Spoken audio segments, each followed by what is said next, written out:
আজকের ইলিশ ভাপাটা বানিয়েছিলাম সম্পূর্ণ আলাদাভাবে।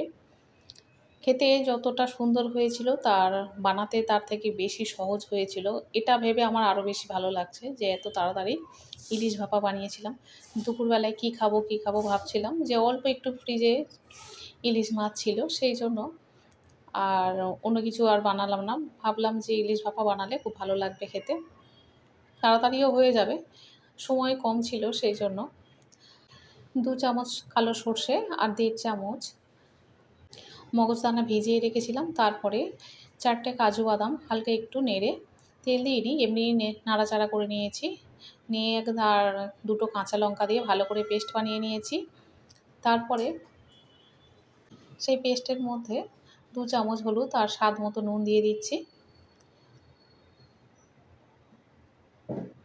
দিয়ে এটা আরও ভালো করে একটু মাখিয়ে নিতে হবে। আর এরপরে সামান্য একটু নুন দিয়ে দইটা ফেটিয়ে রেখেছিলাম সেটাও একসঙ্গে দিয়ে দিলাম। দিয়ে এটা আবারও খুব ভালো করে একটু ফেটিয়ে নিচ্ছি। তারপরে ইলিশ মাছগুলো ভালো করে ধুয়ে নিয়েছিলাম। একটা বড় জায়গা নিয়েছি, এই বাটিতে করেই আমি ভাপাবো। আর ছোট ছোট ইলিশ মাছের টুকরোগুলো দিয়ে দিচ্ছি। দিয়ে তার মধ্যে পেস্টটা ঢেলে দেব।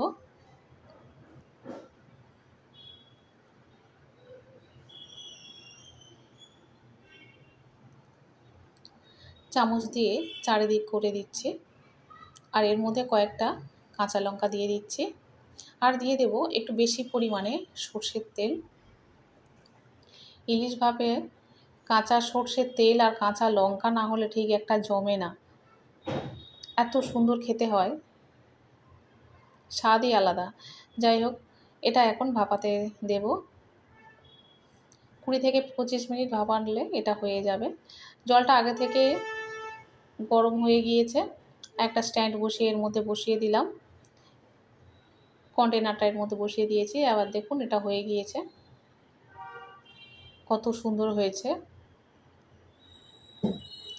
দেখেই জিভে জল চলে আসে। দুপুরে গরম গরম ভাতে এরকমই থাকলে খেয়ে তৃপ্তি পাওয়া যায়। অল্প একটু হলেই যেন একেবারে স্বাদ পূর্ণ হয়ে যায়। আর খুব সুন্দর একটা রেসিপি। যাই হোক, আজকের এই সাধারণ রেসিপিটা আপনাদের কাছে কেমন লেগেছে অবশ্যই করে কমেন্টে জানাবেন। কেমন আর এদিকে আমার লাগছে? ছেলে, ও তো খেয়ে বলছে খুব ভালো টেস্টি হয়েছে, খুব হয়েছে ভালো সোনা? হয়েছে। আচ্ছা।